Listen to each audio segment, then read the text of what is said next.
The question given is let vector A, vector B, vector C be unit vectors such that vector A plus vector B plus vector C is equal to 0 vector. Which one of the following is correct? अब हमें क्या given है कि A vector plus B vector plus C vector is equal to 0.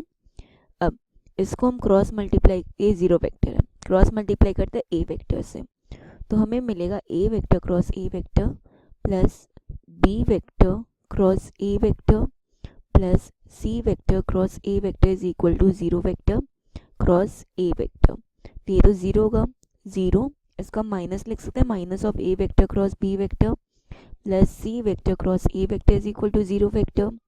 That means C vector cross A vector is equal to A vector cross B vector. ये आ गया हमारा equation number 1.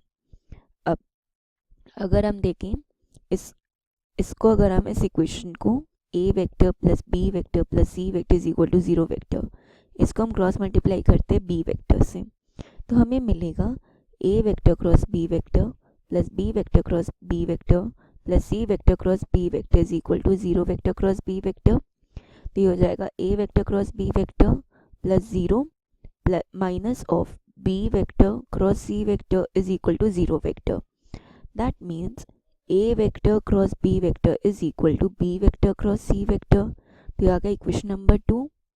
अब अगर हम A vector plus B vector plus C vector is equal to 0 vector, इसको C vector से cross multiply करें, तो हमें मिलेगा A vector cross C vector plus B vector cross C vector plus C vector cross C vector is equal to 0 vector cross C vector. That is minus of C vector cross C vector plus 0 plus B vector cross C vector plus 0 vector is equal to 0 vector.